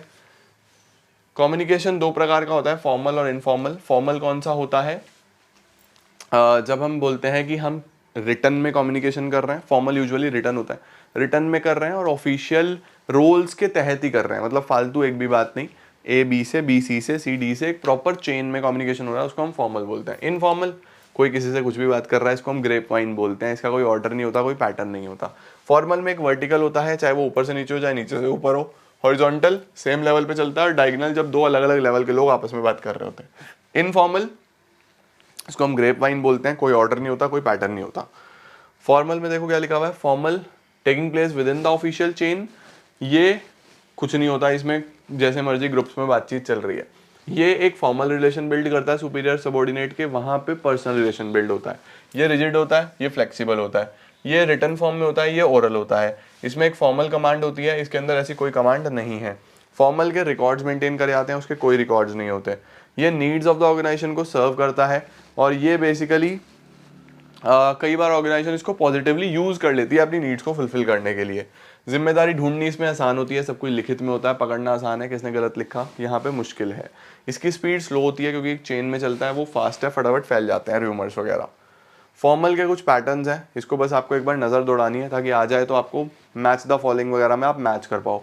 इसको सिंगल चेन बोलते हैं, इसको व्हील पैटर्न बोलते हैं, इसको सर्कल बोलते हैं जब एक इंसान दो से कम्युनिकेटेड होता है। फ्री फ्लो, कोई कहीं भी बात कर रहा है, और इन्वर्टेड वी, जब सी अपने बॉस से यानी बी से भी बात कर रहा है और उसके बॉस से ए से भी बात कर रहा है। ये बस एक बार नज़र दौड़ा लो। उसके बाद इनफॉर्मल में देखो, कोई भी कहीं भी बात करता है, इसका कोई पैटर्न नहीं है। ग्रेप वाइन, गॉसिप, कोई किसी से भी कर रहा है। क्लस्टर, इस तरीके से ग्रुप्स में बातचीत होती है। प्रोबेबिलिटी, कुछ भी कहीं भी चलता है। सिंगल स्ट्रेंड, इस तरीके से चेन है लेकिन बात इनफॉर्मल हो रही है, ठीक है। कई बार बात करते हुए बैरियर्स आते हैं, उनको हम बोलते हैं बैरियर्स टू इफेक्टिव कम्युनिकेशन। क्या क्या बैरियर्स आ जाते हैं हमारे पास, देखो हमारे पास बैरियर्स में सबसे पहले सिमेंटिक बैरियर्स आते हैं। सिमेंटिक, ध्यान रखना, ये एनकोडिंग डीकोडिंग के बैरियर्स होते हैं, यानी या तो आपने गलत समझाया या सामने वाले ने गलत समझा। जैसे बैडली एक्सप्रेस मैसेज, अलग अलग सिंबल के अलग अलग मीनिंग होते हैं, तो सामने वाला गलत समझ रहा है। उसके बाद गलत ट्रांसलेट कर दिया ट्रांसलेटर ने, अजम्पशन क्लैरिफाइड नहीं थे, टेक्निकल जार्गन, कुछ टेक्निकल शब्द यूज करे तो सामने वाले को समझ ही नहीं आया। तो देखो एनकोडिंग डिकोडिंग, समझने समझाने से रिलेटेड, बॉडी लैंग्वेज नहीं समझ में आ रहा। ये साइकोलॉजिकल होते हैं, स्टेट ऑफ माइंड से, आपका माइंड कहीं और बिजी है, ऑलरेडी ऑक्यूपाइड है, तो ये इसमें आ जाते हैं। ऑर्गेनाइजेशन की पॉलिसी कैसी है, नहीं इसके अंदर ये आएगा, इसके अंदर ये वाले आएंगे। Pre mature evaluation, pre mature evaluation का मतलब कि आपने क्या करा, ये याद रखना बेटा, ये इधर नहीं है, ये ऑर्गेनाइजेशन की पॉलिसी, ऑर्गेनाइजेशन के रूल्स, स्टेटस का डिफरेंस, ये सब ऑर्गेनाइजेशनल बैरियर है। ऑर्गेनाइजेशनल बैरियर का मतलब कि ऑर्गेनाइजेशन में क्या क्या प्रॉब्लम्स आ रही थी। साइकोलॉजिकल की बात करें तो साइकोलॉजी, माइंड हमारा, जैसे डिस्ट्रस्ट, मैं दिमाग से भरोसा ही नहीं करता किसी पे, तो उसकी बात ही नहीं सुनूंगा। पुअर रिटेंशन, में रिटेन नहीं कर पा रहा चीज़ें। लैक ऑफ अटेंशन, दिमाग कहीं और है तो भी बात समझ में नहीं आएगी। प्री मैच्योर इवैल्यूएशन, बात खत्म होने से पहले ही मैंने खुद असम्पशन बना लिया, उसको प्री मैच्योर इवैल्यूएशन बोलते हैं। पर्सनल बैरियर्स, मेरी आपस में किसी से लड़ाई झगड़ा है तो मुझे उसकी बात अच्छी नहीं लगेगी, मैं सुनूंगा नहीं। लैक ऑफ कॉन्फिडेंस नहीं होता कई बार सुपीरियर को सबॉर्डिनेट में, इंसेंटिव नहीं मिलते बात करने पे, फियर ऑफ अथॉरिटी, डर लगता है कोई चैलेंज ना कर दे अथॉरिटी को, और अनविलिंगनेस टू कम्युनिकेट, कोई बात करना ही नहीं चाहता तो क्यों करेगा। ये सारे पर्सनल बैरियर्स में आ जाता है, ठीक है। नेक्स्ट क्या आता है हमारे पास, कम्युनिकेशन को कैसे बेटर करना है, ये एक बेसिक रीडिंग वाला टॉपिक है, आप पढ़ सकते हो इसको, ठीक है। लीडरशिप क्या है, leadership is the ability to shape the attitude of others, दूसरों के एटीट्यूड को शेप करना, अपने हिसाब से चेंज करना, उसको हम लीडरशिप बोलते हैं। 3 प्रकार की लीडरशिप स्टाइल्स होती हैं, ऑटोक्रेटिक जिसको हम बॉस सेंटर्ड बोलते हैं, इसको हम क्या बोलते हैं, इसको हम बोलते हैं बॉस सेंटर्ड। ऑटोक्रेटिक अथॉरिटेटिव, इसमें डिसीजन मेकिंग सारी की सारी सेंट्रलाइज होती हैं, बस बॉस के पास होती हैं, जो उसने बोल दिया तो बोल दिया, जो कह दिया सो कह दिया, ना सुनना ना बताना, बस this is it, no if no but, ये होती है ऑटोक्रेटिक। लेजी फेयर क्या होती है, फ्री रेन, ये होती है बेसिकली कि सबॉर्डिनेट फ्री हैं, वो सब खुद करें, यानी कि ये बॉस है, ये सबसे ऊपर बैठ गया, और BCDE ये एम्प्लॉयज़ हैं, ये बस आपस में ही सारा काम कर रहे हैं, इन्हें अब किसी भी तरीके का बॉस से लेना देना नहीं है, ऑर्गेनाइजेशन बस ये लोग चला रहे हैं। तो ये कौन सा होता है, लेजी फेयर या फिर फ्री रेन हम इसको बोलते हैं। डेमोक्रेटिक या पार्टिसिपेटिव किसको बोलते हैं, जिसके अंदर जो बॉस है वो सबको मिला के चलता है, यानी 2 वे कम्युनिकेशन हो रहा है चारों तरफ से। ये क्या है, ये हमारे पास डेमोक्रेटिक लीडरशिप होता है। तो हमारे पास ऑटोक्रेटिक आ गया, डेमोक्रेटिक आ गया और लेजी फेयर आ गया, ये आपको पता होना चाहिए, सही है। 3 प्रकार की लीडरशिप होती है। लास्ट चैप्टर आ रहा है बेटा जी हमारे पास, अब कंट्रोलिंग, डायरेक्टिंग खत्म हो गया, last chapter is controlling. What is controlling, controlling क्या होता है हमारे पास, तो कंट्रोलिंग इज कि जो प्लान्स बनाए हैं उसके हिसाब से काम हुआ या नहीं हुआ है, ये चेक करना, ठीक है, इसको हम क्या बोलते हैं, कंट्रोलिंग। यहाँ पे हमारी मैनेजमेंट साइकिल खत्म हो जाती है, इसके बाद वापस से प्लानिंग शुरू हो जाती है। तो क्या है controlling, it is a process of comparing the actual performance with the planned performance. If there is any deviation, यानी कोई कमी आई तो फिर करेक्टिव एक्शंस भी लेने हैं, उसको सही भी करना है, ओके। इसके बाद हमारे पास कंट्रोलिंग का क्या मीनिंग है हमने डिस्कस कर लिया। Then we have features of controlling. Controlling एक गोल ओरिएंटेड फंक्शन है, यानी गोल्स के ऊपर बेस्ड है। परवेसिव फंक्शन है, सबको चाहिए, जैसे प्लानिंग परवेसिव तो कंट्रोलिंग भी pervasive. Backward looking as well as forward looking, पीछे भी देखता है आगे भी देखता है। सर पीछे कैसे देखता है कंट्रोलिंग, देखो पीछे प्लान्स के हिसाब से काम हुआ है नहीं हुआ है, यही तो चेक करना है, और अगर कोई कमी निकली तो आगे सही करके कैसे प्लान करना है, तो फॉरवर्ड लुकिंग भी है, राइट। इसके बाद कंट्रोलिंग एक कॉन्टिन्यूस प्रोसेस है, कभी रुकता नहीं है। इसके बाद हमारे पास इंपॉर्टेंस ऑफ कंट्रोलिंग। कंट्रोलिंग क्यों जरूरी है, ताकि इंप्लॉई मोटिवेटेड रहे, ऑर्डर डिसिप्लिन बना रहे, है ना, कोऑर्डिनेशन बना रहे, परफॉर्मेंस इंप्रूव हो, कोई गलती ना हो, एरर्स कम से कम हो, गोल्स अचीव हो जाए, एक्यूरेसी मेंटेन हो सके, ये सब आता है। कंट्रोलिंग के प्रोसेस पे बच्चे जब हम आते हैं तो कंट्रोलिंग का प्रोसेस हमारे पास शुरू कहाँ से होगा, नंबर 1 सबसे पहले setting up of performance standard. Standard set करते हैं हम लोग सबसे पहले कि हमें क्या करना है, किस तरीके से करना है, क्या गोल है। उसके बाद मेजरमेंट करते हैं कि एक्चुअल में परफॉर्मेंस कैसा हुआ है। देन हम इन दोनों को कंपेयर कर देते हैं, ठीक है। उसके बाद अगर कोई गलती निकलती है तो उसको हम बोलते हैं एनालाइजिंग डेविएशन। डेविएशन 2 तरीके से एनालाइज करी जाती है, एक तो होता है क्रिटिकल पॉइंट कंट्रोल, एक होता है management by exception. Critical point control बोलता है कि आप सब कुछ पे तो फोकस नहीं कर सकते, की एरियाज पे फोकस कर लो, की रिजल्ट एरियाज पे फोकस कर लो, वो इंपॉर्टेंट है। और मैनेजमेंट बाय एक्सेप्शन बोलता है कि आप एक लिमिट सेट करो। A manager who tries to control everything end up controlling nothing. तो एक लिमिट सेट करो, उस लिमिट के हिसाब से ही आप काम करो, उस लिमिट के हिसाब से करोगे तो बहुत बढ़िया होगा। लिमिट से बाहर कोई चीज जा रही है उसको फटाफट करेक्ट करो, लिमिट के अंदर थोड़ा बहुत डेविएशन तो चलता है, ठीक है। ये एनालाइजिंग डेविएशन है। और लास्ट में करेक्टिव एक्शंस, कुछ गलती है तो उसको ठीक करना है। इसके बाद एक लास्ट टॉपिक आता है the relationship between planning and controlling. इसको जरूर देख लेना बेटा जी, इंपॉर्टेंट क्वेश्चन है। ये ऐसे भी आ सकता है कि planning and controlling are considered as inseparable twins of management, ठीक है, या planning and controlling are 2 sides of the same coin, ऐसे भी आ सकता है। तो वहाँ पे आपको यही लिख के आना है, पहले तो दोनों की डेफिनेशन लिख देना, उसके बाद लिख देना planning and controlling both are forward as well as backward looking, दोनों ही बैकवर्ड लुकिंग भी है और फॉरवर्ड लुकिंग भी है, ये लिख देना। उसके बाद लिख देना both are inter related interconnected, planning के बिना कंट्रोलिंग कुछ नहीं है, कंट्रोलिंग के बिना प्लानिंग कुछ नहीं है।